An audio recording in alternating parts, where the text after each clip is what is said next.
नमस्कार दोस्तों, मैं सुतोष मीणा और आप सुन रहे हैं बिजनेस करो, एक ऐसा पॉडकास्ट जो खास तौर से युवाओं के लिए है जो अपना बिजनेस शुरू करना चाहते हैं या फिर अपने स्टार्टअप जर्नी को अगले स्तर तक ले जाना चाहते हैं। इस शो में हम आपको उन सफल एंटरप्रेन्योर्स और स्टार्टअप फाउंडर्स की कहानी बताएंगे जिन्होंने अपनी सोच, मेहनत और रणनीतियों से अपने सपनों को हकीकत में बदला। हर एपिसोड में शेयर करेंगे बिजनेस के वो राज जो आपकी सफलता की राह पर आगे बढ़ने के लिए चाहिए। तो अगर आप एक बिजनेस के बारे में सोच रहे हैं या फिर अपने स्टार्टअप जर्नी को बेहतर बनाना चाहते हैं तो जुड़े बिजनेस करो के साथ। हम आपको सपनों को हकीकत में बदलने का तरीका खोजेंगे। जो न्यू लोग होते हैं बिजनेस के लिए, वो बिजनेस कैसे स्टार्ट कर सकते हैं। सबसे बड़ी चीज़ ये होती है, जैसे मैं लोअर मिडिल क्लास फैमिली से बिलोंग करता हूँ, लेकिन बिजनेस करने से डर लगता है कहीं लॉस ना हो जाए। मतलब वो फियर है ना सर, वो नहीं जा रहा है। फियर किस चीज़ का कि फेल हो गए तो क्या होगा? हाँ, फेल हो गए तो क्या होगा। तो आप में से कोई है जिसने इस फियर को ओवरकम किया हो, जो इनसे रिलेट कर पा रहे हो और वो इनको बताना चाहें? हाँ बताइए, आप माइक ले लीजिए, आप बताइए। बिजनेस करने का जब आइडिया आया तो सबसे पहले मैंने जो उसमें फियर से ओवरकम ये किया कि मैंने खुद किया है। मैंने जब स्टार्ट किया, मैंने 3 साल, अप्रॉक्सीमेटली 3 साल मैंने कोई एम्प्लॉय नहीं रखा। एवरीथिंग बाय मी, खुद मैन्युफैक्चरिंग, खुद डिलीवरी, खुद कस्टमर हैंडल। तो चीज़ें अब सेल्फ कॉन्फिडेंस आया कि हाँ मैं इसको कर सकता हूँ। ठीक है, फिर उसके बाद मैंने फिर एम्प्लॉय रखे। तो फियर का जो क्वेश्चन था इनका कि start with a very small. थोड़ा सा आप अपने बारे में बताइए। आप पहले क्या करते थे? जॉब करते थे? कहाँ करते थे? आपकी कितनी सैलरी थी? और फिर उसके बाद में आपने जब अपना कुछ किया तो क्या किया और कितना इन्वेस्टमेंट से किया? थोड़ा बैकग्राउंड बताइए। मैंने रिटेल में डिप्लोमा किया था। रिटेल में मैंने अपना करियर शॉपर स्टॉप से स्टार्ट किया था। लास्टली मैंने जो लास्ट जॉब किया है, मैंने 10 year Mahindra and Mahindra group को दिया। महिंद्रा रिटेल में मैं था एज ए सीनियर मैनेजर। उसके बाद हमारा लॉकडाउन के बाद हमारी कंपनी ने बैलेंस शीट क्लोज करी। तो हमें 3 महीने का उन्होंने स्टेफन दे के हमें टाटा बाय बाय बोला। देन फिर हमारे माइंड में आ रहा था क्या करा जाए, क्या करा जाए, क्या। बहुत ज़्यादा पैसा नहीं था। बहुत ही छोटा सा लोन लिया, ₹1,00,000 का। उससे आपका रॉ मटेरियल, मशीनरी वगैरह मैंने परचेज किया। किस चीज़ की? आटा चक्की। आटा चक्की, जी। ओके। तो वो करीब करीब 50,000 के अराउंड आ गया। थोड़ा सा 20-30 हज़ार रुपये का हमने रॉ मटेरियल ले लिया, फिर वहाँ से स्टार्ट कर दिया। सिर्फ और सिर्फ आटे से स्टार्ट किया मैंने। और आटा चक्की ही क्यों? क्योंकि आपका तो ये बैकग्राउंड भी नहीं था, आपका तो बैकग्राउंड कुछ और ही था, रिटेल में और उस सब में जॉब करते थे, तो ये कहाँ से? सर बस ओवर द माइंड ये आया कि एक फ्रेंड, मतलब हम लोग जस्ट डिस्कस करते थे जिस समय हमारी कंपनी क्लोज हो रही थी। उस समय माइंड में ये आ रहा था यार, बार बार जॉब में चेंज करना, फिर सेटबैक्स आना, नीचे बॉटम में चले जाना, फिर स्टार्ट करना, वो बड़ा मुश्किल है। कुछ अपना करते हैं। वो कुछ करते करते करते करते करते ऑल ऑफ अ सडन आया कि कुछ खाने का करते हैं। लेकिन खाने का ये था कि खाने का बैकग्राउंड ऐसा तो है नहीं, उसका आइडिया भी नहीं है ज़्यादा, कैसे एम्प्लॉय, और खुद बनाना भी नहीं आता।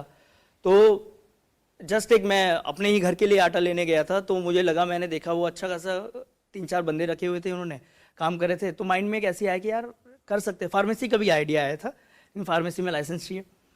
तो इसका किया, फिर इसके बारे में थोड़ा सा स्टडी किया, पूछा, तो लगा कि बहुत ज़्यादा लाइसेंस नहीं चाहिए, इनिशियल FSSAI वगैरह चाहिए होगा। तो हमने वो लिया। उसके बाद फिर उसको स्टार्ट किया। और कितने टाइम तक स्ट्रगल चला? मतलब कब से इनकम आनी, कब से शुरू हुई? सर 2.5-3 साल। 2.5-3 साल? मैं जिस एरिया में हूँ वहाँ पे अभी पॉपुलेशन कम है, क्योंकि वो नया एरिया है बिल्कुल। मैं इसको दूसरे तरीके से पूछता हूँ। जब आपने ये आटा चक्की खोली तो ये आपने जगह रेंट पे ली? जी, जगह रेंट पे ली। और उसका रेंट कितना था?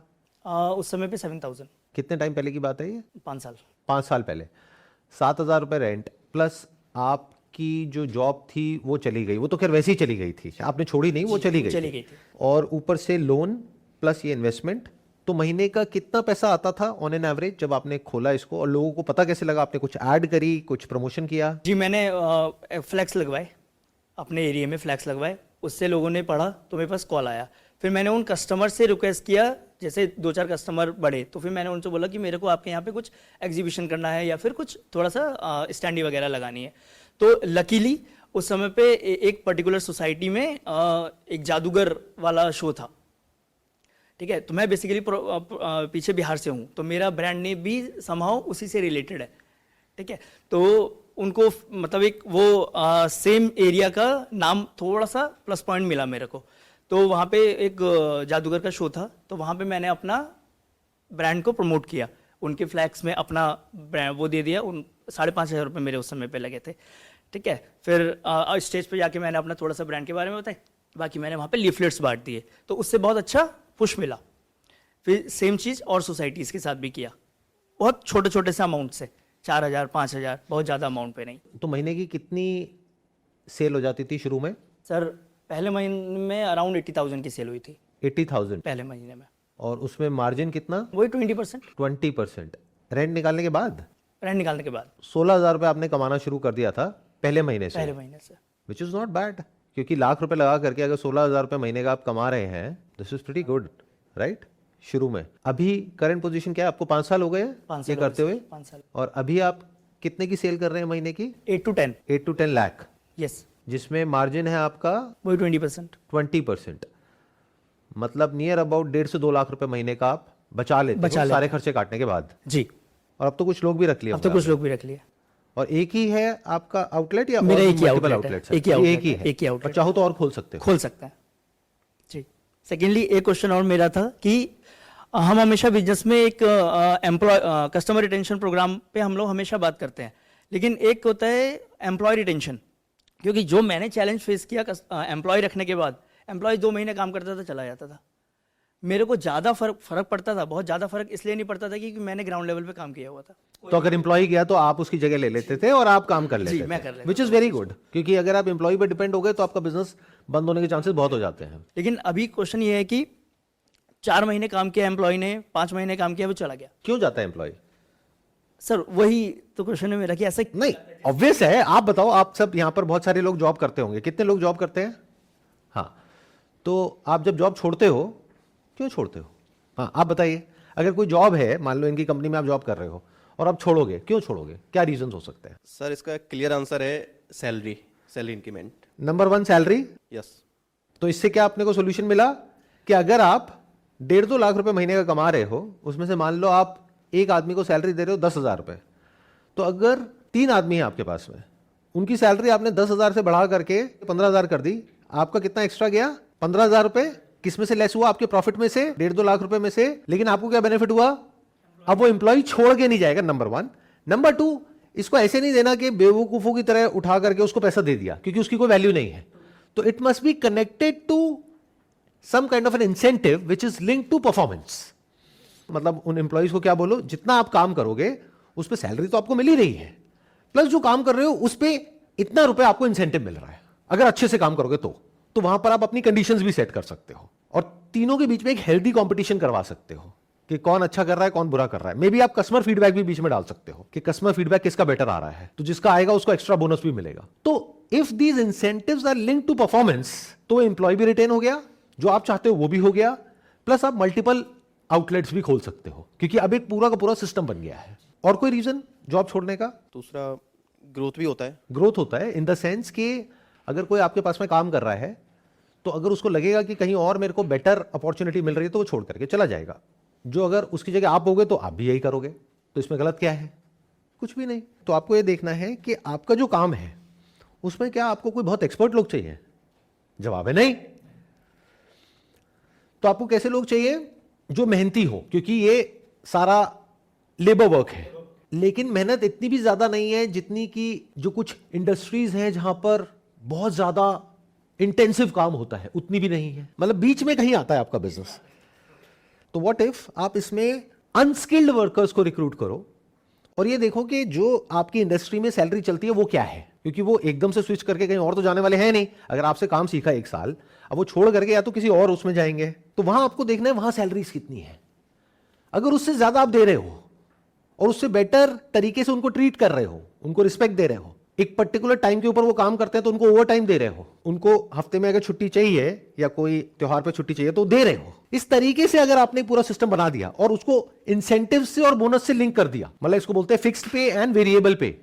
वेरिएबल पे को बढ़ाओ, भाई तुम काम करो और ले लो जितना पैसा लेना है, 10,000 क्यों 20,000 लो, उसमें आपको भी फायदा है। तो आपने इस तरीके से उस सिस्टम को डिजाइन किया कि आपकी सेल 8-10 लाख से बढ़ के 12 लाख हो गई, उसकी सैलरी 10,000 से बढ़ के 15,000 या 20,000 हो गई। अब वो क्यों छोड़ के जाएगा? Problem solve. तो एम्प्लॉइज को ट्रीट करो as shareholders in your company. इसका मतलब ये नहीं अपने बिजनेस में उनको पार्टनर बना लो, राइट? आपको आंसर मिल गया आपके क्वेश्चन का? जी सर, आंसर मिल गया मेरे आंसर। अब आप बताइए, आपने जो क्वेश्चन पूछा था जी इनकी जो स्टोरी आपने सुनी, इसके बाद आपको जवाब मिल गया, आपके क्वेश्चन का आंसर मिला, या अभी भी अंदर से कंफ्यूजन है, डर है? थोड़ा सा तो है अभी डर। क्या है? अगर मान लो आप एज इट इज इन्हीं के बिजनेस मॉडल को कॉपी कर देते हो, कहाँ रहते हो आप? बरेली। बरेली में। वहां पे एज इट इज इन्हीं के बिजनेस मॉडल को आप कॉपी कर देते हो, तो इसमें क्या डर है? एक बैठे तो हैं आपके सामने जिन्होंने किया और वो सक्सेसफुल हो गए। एक ही एरिया में सेम बिजनेस कई सारे लोग कर रहे हैं, फिर इस चीज़ का क्या? इस चीज का ये है कि आपको उस बिजनेस को अलग तरीके से करना होगा, उसके 1000 तरीके हो सकते हैं। तो अब हम कहां चले गए कि बिजनेस को पोजीशन कैसे करना है, मार्केट कैसे करना है। बट अभी मेरा क्वेश्चन ये है कि आपके सामने एक इंसान बैठे हैं जिन्होंने 5 साल पहले एक बिजनेस को शुरू किया बहुत छोटे लेवल से, आज वो बिजनेस एक अच्छे खासे लेवल पे है, महीने का 1.5-2 लाख रुपए कमा रहे हैं, और अगर अभी और सही से करेंगे, जो हमने आज डिस्कशन किया उन चीजों को अप्लाई करेंगे और आगे एक्सपैंड करेंगे, तो ये कितना भी कमा सकते हैं, अपर लिमिट कुछ भी नहीं है। व्हाट इफ अगर अभी इस सेशन के बाद में आप इनसे बात करो और इनको बोलो भाई एक काम करते हैं, मिलके करते हैं बरेली में, आधा पैसा आप लगाओगे, आधा पैसा ये लगाएंगे, प्रॉफिट आधा आधा। अब कोई दिक्कत? नो। लेकिन इसमें मैं बता देता हूं दिक्कत होती क्या है। हमको शर्म आती है, इसको बोलते हैं फियर ऑफ फेलियर। जैसे सेशन यहां से खत्म हुआ, अब मैंने बोला तो आपने किया, बट उसमें कोई मजा नहीं है। मजा इस चीज में आता कि आप खुद ये सोचते और खुद करते। अब सवाल उठता है ऐसा खुद क्यों नहीं करते? मतलब कि आप इनको प्रपोज कर रहे हो, जैसे किसी लड़की को कोई लड़का प्रपोज करता है तो बहुत लोग डरते हैं, और वहां पे डरना बनता भी है क्योंकि जूते पड़ सकते हैं और पुलिस कंप्लेंट हो सकती है। बट यहां पर तो कोई डर ही नहीं है। आप इनको किसके लिए प्रपोज कर रहे हो? बिजनेस के लिए। बट उसमें रिस्क क्या है? वो मना कर देंगे, वो कहेंगे नहीं मेरा इंटरेस्ट नहीं है आपके साथ में करने का, मैं तो अपना करूंगा। इससे क्या हुआ? आपकी ईगो हर्ट हो गई। मतलब क्या? फेलियर। एक ऐसा फेलियर जिसमें आपको कुछ गया ही नहीं। तो हम ट्राई नहीं करते हैं, ये है प्रॉब्लम की जड़। हम कोशिश नहीं करते हैं। अरे मांगोगे तो मिलेगा ना, कोशिश करोगे तो दरवाजे खुलेंगे ना। अपने आप तो कोई आकर के आपके सामने प्रकट हो नहीं जाएगा कि बोलो आप क्या चाहते हो, मैं आपकी सारी ख्वाहिशें पूरी करता हूं। एफर्ट करोगे तो रास्ते तो बहुत है। अभी अभी में आपको एक रास्ता मिला है, इसमें क्या दिक्कत लग रही है बताओ? आपके बिहाफ पे मैं पूछ लेता हूं, अगर ये भाई साहब आपको इस तरह का प्रपोजल दें और इस तरह से और भी लोग यहां पर आपको प्रपोजल दें, क्योंकि इसमें फायदा सिर्फ इनका नहीं है, आपका भी है। आपका भी तो काम बढ़ गया ना, आपको भी तो एक फ्री की लेबर मिल गई। अब यहां पे दूसरा पॉइंट आ जाएगा, आप कहोगे मैं और लेबर, मैं वहां पे काम करूंगा। तो अगर कोई इंसान ऐसा आपको आकर के बोलता है कि मैं वहां पे काम करूंगा, उसके साथ में कभी भी ऐसी डील मत करना, क्योंकि वो प्रोजेक्ट आपका शुरू होने से पहले ही फेल हो जाएगा। वो क्या कर रहा है? वो पैसा लगा रहा है और फिर वो आपके सर पे चढ़ के बैठ जाएगा। वो कहेगा भैया काम क्यों नहीं चल रहा? सीधा बोलना भैया काम आपको चलाना है और काम सिखा दूंगा मैं, पैसा आधा आधा, कमाई आधी आधी। बोलो अगर ये डील हो तो क्या आप करोगे या नहीं करोगे? एक बार माइक देना। 100% करूंगा सर। एक मौका मिल गया मेरे को भी अपनी फ्रेंचाइजी बढ़ाने की, मेरा नाम हो गया एक जगह से निकल के थोड़ा सा नेशनल हो गया। बोलो जी। इस सेशन के बाद डील करते हैं हम लोग बाहर जाके। ये आपने बोल तो दिया अभी यहाँ पे जोश जोश में, लेकिन ध्यान से अगर इनकी कहानी सुनी हो तो शुरू के 1-2 साल तक ये खुद काम करने से कभी भी पीछे नहीं हटे। इनको शर्म नहीं आई काम करने में, चाहे काम कितना ही छोटा क्यों ना हो। क्या आप जो कि जॉब कर रहे हो और एक पर्टिकुलर लेवल पर हो, सोसाइटी में आपका एक रुतबा है, एक नाम है, अभी आप क्या जॉब कर रहे हो? अभी मैं आईटी सेक्टर में हूँ, क्यूए। तो ये तो बहुत ही साफ सुथरी जॉब है, और वहां से कहां यहां आप आ रहे हो अपने हाथ गंदे करने के लिए? दूर से साफ सुथरी है लेकिन अंदर से नहीं satisfaction है। सेटिस्फैक्शन तो खैर यहां भी नहीं होगी, लेकिन अब सवाल ये उठता है कि इसमें अभी जो आप जॉब कर रहे हो वहां पे कितना पैसा कमा लेते हो? 40,000। यस। तो इस बिजनेस में कोई ऐसा तो नहीं होने वाला कि कोई चमत्कार हो जाएगा और आप बहुत ज्यादा पैसा कमा लोगे। ये खुद ही अभी 1.5-2 लाख रुपए महीने का कमा रहे हैं, मतलब आप मैक्सिमम मान के चल सकते हो 40 का 60, 70, 80 हो जाएगा, और काम भी उससे ज्यादा करना पड़ेगा जितना अभी करना पड़ रहा है। वो चलेगा। चलेगा सच में? हाँ जी। लेकिन यहाँ तो सेटिस्फेक्शन आ ही नहीं रहा है, मेंटली प्रेशर बहुत ज़्यादा है। किस तरह का प्रेशर होता है? प्रेशर तो यहाँ भी होगा। हाँ वो तो यहाँ पे होगा। अगर प्रेशर से भाग रहे हो और ये सोच रहे हो कि मैं लाइफ में कुछ ऐसा करूंगा जहाँ पे प्रेशर नहीं होगा, तो ऐसा प्रेशर तो तो नहीं होगा, लेकिन इस चीज़ को वही समझ सकता है जो आईटी कंपनी में वर्किंग है इस टाइम पे। कितने हैं? माइक लेकर के बोलना। प्रेशर होता है क्या? सर मैं अभी लॉजिस्टिक इंडस्ट्री में जॉब कर रहा हूँ, तो प्रेशर सर लाइक जैसे अभी क्या है कि मैं कोई काम कर रहा हूँ, शाम को कुछ जैसे कोई एस्केलेशन वगैरह आ गई तो उनको शाम को ही क्लोज कर रहे हैं सर। अगर हम नहीं क्लोज करते हैं तो वहाँ पे हमारी जॉब स्टेबिलिटी इन सब पे प्रेशर पड़ता है। फिर क्या देखते हैं कि हमारा अप्रेजल भी होना है, क्या पता हमारा मैनेजर हमसे कुछ नहीं हुआ तो उसने अप्रेजल कम कर दिया, तो हम 40,000 से 41,000 पे ही पहुँचे, और हम सोच रहे थे कि 45 खर्चे बढ़ रहे हैं हमारे, पर कमाई सर उतनी है। तो वहाँ पर हमारा जॉब स्टेबिलिटी का बहुत बड़ा प्रेशर रहता है हम लोगों के ऊपर सर। जैसे मैं अभी जॉब कर रहा हूँ और मेरा बिजनेस करने का प्लान है, और मैंने बिजनेस भी बहुत अच्छा खासा सर सोच के रखा है। बट मैं शुरुआत नहीं कर पा रहा हूँ कि मेरी फैमिली मतलब सर्वाइव करेगी मेरे साथ या नहीं करेगी। तो सर मैं वहाँ पे मतलब एकदम टूट जाता हूँ कि अब मुझे नौकरी ही करनी है, मैं नहीं कर सकता। आप कह रहे हैं वहां पे प्रेशर आ जाता है कि कई बार ऐसा होता है कि कोई आकर के बोल देते हैं कि ये काम आज ही खत्म करना है, डेडलाइन है, और फिर कुछ भी करके काम खत्म करना ही है। अगर नहीं करा तो ऊपर जो लोग बैठे हैं वो प्रेशर क्रिएट करते हैं, वो गलत रिपोर्ट भेज देंगे एचआर डिपार्टमेंट में, उसकी वजह से आपका इंक्रीमेंट नहीं होगा। उसके अलावा ऑफिस पॉलिटिक्स है, उसके अलावा जो सीनियर है उसकी ईगो को भी सेटिस्फाई करना है। अगर वो कभी उसका मूड खराब है, घर में कुत्ता मर गया है, तो वो गुस्सा आकर के आपके ऊपर निकालेगा। बीवी से लड़ाई हुई तो आकर के गुस्सा आपके ऊपर निकालेगा, वो भी आपको सहना है। तो ये सब प्रॉब्लम्स आ गई। बट अभी जो आपने प्रॉब्लम बताई वो प्रॉब्लम तो बिजनेस में भी आने वाली है कि मतलब कोई काम आ गया, उसकी वजह से आपको एक्स्ट्रा काम करना पड़ रहा है। तो ये तो बिजनेस में भी होगा। रात को 9 बजे आकर के कस्टमर बैठ जाएगा, उसको क्या कहोगे, मना करोगे? लेकिन सर वहाँ पे मेरे पास ऑप्शन ये रहेगा कि जैसे अभी क्या है, जब मैं खुद ही उसका ऑनर होऊंगा तो मेरे पास कई सारे ऑप्शंस होंगे। अभी जॉब में मैं बंधा हुआ हूँ कि चीज़ों को नहीं कर सकता। जैसे कोई बोल रहा है कि मुझे ये चीज़ गलत मिला है, मुझे इसका रिफंड चाहिए, तो वहाँ पे मैं अपने सीनियर्स पे डिपेंडेंट हूँ, पता नहीं अप्रूवल देंगे नहीं देंगे। बट जहाँ पे मैं ही ऑनर होऊंगा, मैं फटाफट अप्रूवल करके अपने कस्टमर को खुश करके छोड़ दूंगा, केस क्लोज हो जाएगा वहीं पर। तो आपने अभी कहा थोड़ी देर पहले कि आपके माइंड में कोई बिजनेस आइडिया चल रहा है लेकिन हिम्मत नहीं हो रही वो स्टेप उठाने का, तो वो आइडिया क्या है? सर हमारा है जो ये प्लांट्स आते हैं, जैसे आपने यहाँ पे प्लांट्स लगाया हुआ है, जो हमारे नर्सरी वगैरह के प्लांट्स हैं। तो मैं सोच रहा हूँ कि मैं गांव से बिलोंग करता हूँ, हमारे पास ज़मीनें भी हैं, तो हम अपने वहाँ पे पौधा तैयार करें और मार्केट प्लेस ऑफिसर सबसे बात करें, उसके बाद में पौधा बेचें। फिर ऐसा लगता है कि क्या पता अगर मैं बिजनेस में आ गया, फिर हमारी जो सैलरी आ रही है मंथली 40-50 हज़ार वो नहीं आई, तो फिर फैमिली कैसे सर्वाइव करेगी? या माँ पापा बूढ़े वाड़े हो रहे हैं तो उनको कौन देखेगा? तो ये इन सब चक्कर में सर शुरुआत नहीं कर पा रहा हूँ। तो अभी सर मुझे क्वेश्चन यही है कि मैं कैसे शुरुआत करूँ, किस तरीके से उसमें घुसूँ मैं। क्वेश्चन ये नहीं है, आप लोग गलत क्वेश्चन पूछते हो हमेशा कि मैं किस तरीके से शुरुआत करूं। मेरा क्वेश्चन आपसे ये, शुरुआत करना ही क्यों है? जॉब बढ़िया चल तो रही है, लाइफ चल तो रही है, सिर्फ एक डिससेटिस्फैक्शन है, वो डिससेटिस्फैक्शन तो बिजनेस में भी रहेगी। आपको अगर ये गलतफहमी है कि बिजनेस में सब कुछ अच्छा हो जाएगा तो ये बकवास है। बिजनेस में हो सकता है प्रॉब्लम इससे ज्यादा होंगी जितनी अभी जॉब में आ रही है, क्योंकि जॉब में एटलीस्ट ये है कि आपको महीने के एंड में पता है कि इतना पैसा आना है, मेरे को उसके हिसाब से अपने खर्चे चलाने हैं। बिजनेस में तो रिस्क लेना पड़ेगा ना। तो एक तरफ से कमाई बंद हो गई, दूसरी तरफ से जो आपने रिस्क लिया वो पैसा भी डूबने का डर, चाहे वो पैसा आपका है चाहे आपने लोन पे लिया, तो डबल एजेड सॉर्ड हो गई ना।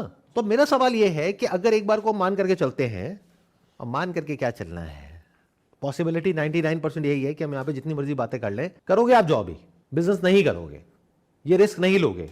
And when I am saying it, I am not talking about you, I am talking about statistically क्या होता है, बिकॉज सैलरी से बड़ी कोई ड्रग नहीं है जो महीने के एंड में मिलती है। तो जैसे ही आप बिजनेस करोगे, 1 महीना 2 महीना 3 महीना कोई सैलरी नहीं आएगी अकाउंट में, उल्टा पैसा जाएगा। तब अगर आपने जल्दीबाजी में स्टेप उठाया होगा तो आप हड़बड़ा जाओगे, घबरा जाओगे और वापस से जॉब में चले जाओगे।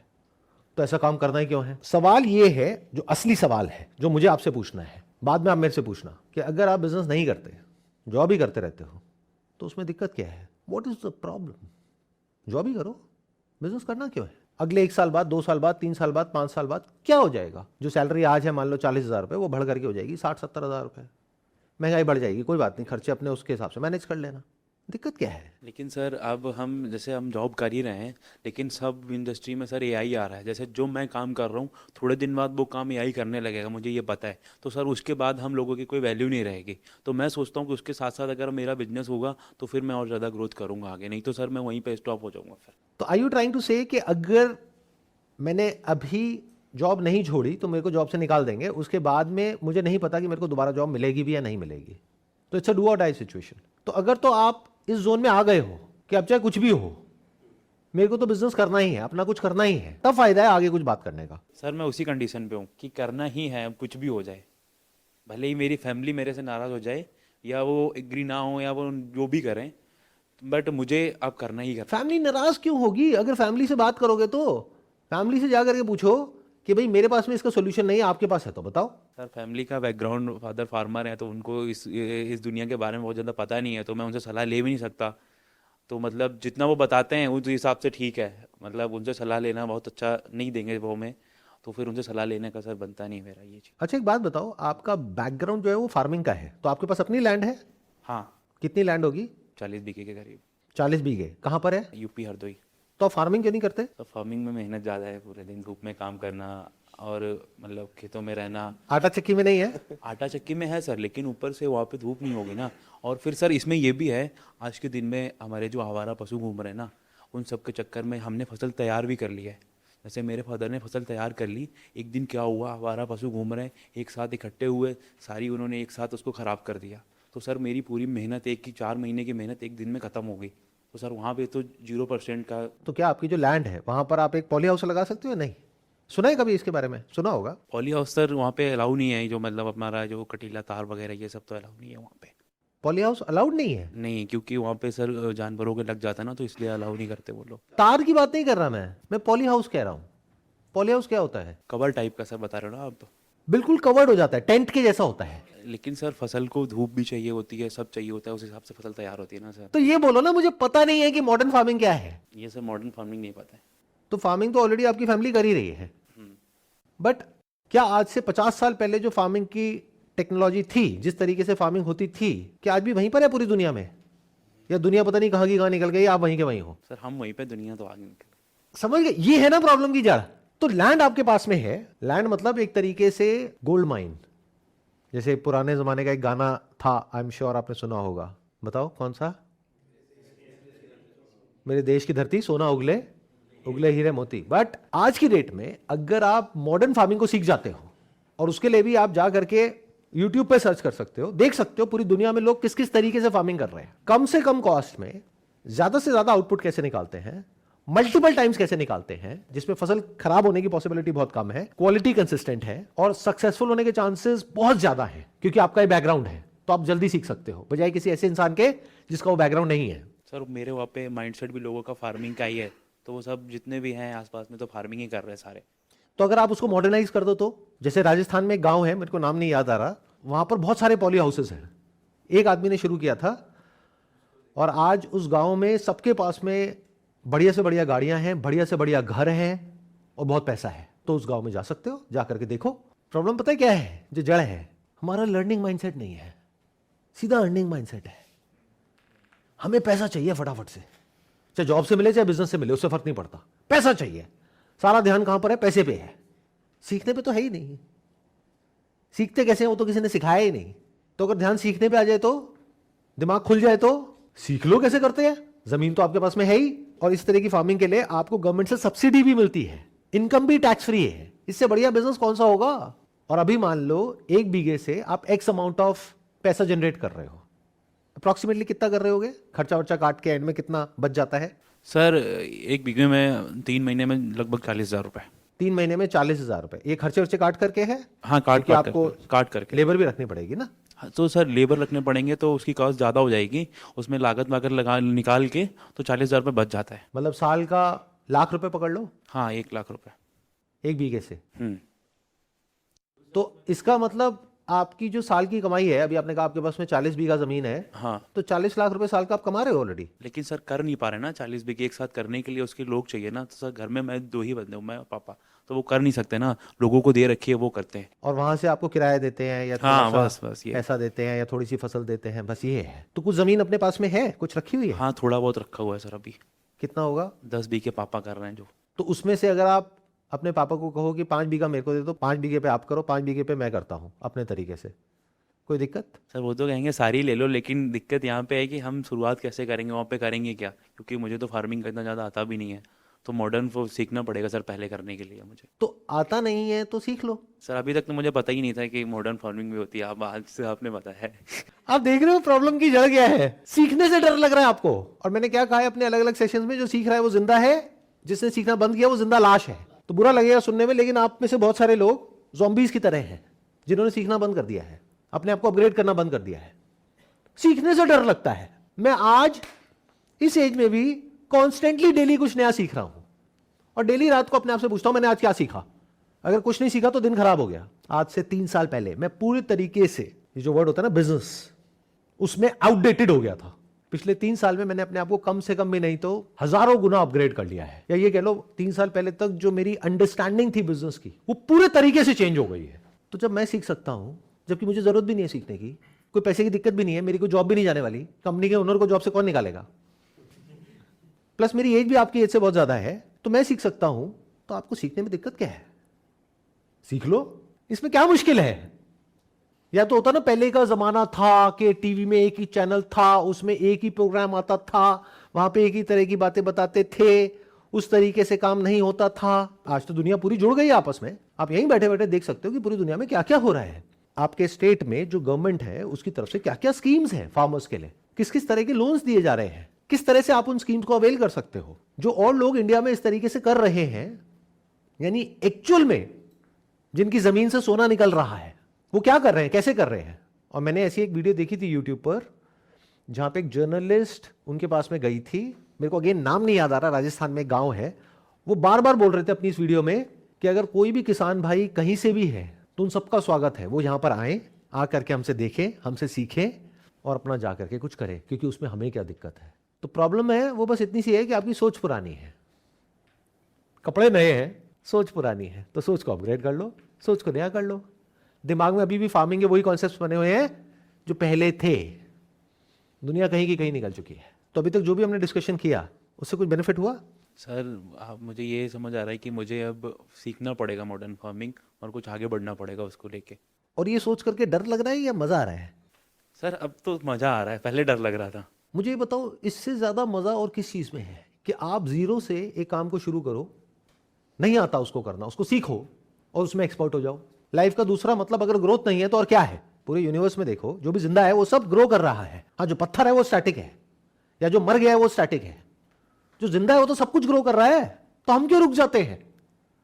ये सोच करके तो मजा आना चाहिए। मुझे तो सोच के ही मजा आ रहा है कि अगर मैं आपकी जगह हूं तो मुझे इतना मजा आ रहा है कि अच्छा, अब मैं यहां जाऊंगा, वहां जाऊंगा, जा करके देखूंगा पूरी दुनिया में क्या हो रहा है, वीडियोस देखूंगा, पूरी तरीके से अपने आप को झोंक दूंगा इसके अंदर अगले 1-2 महीने के लिए। जॉब नहीं छोड़ूंगा, अभी जॉब नहीं छोड़ूंगा अगले 1-2 महीने तक, 3 महीने तक।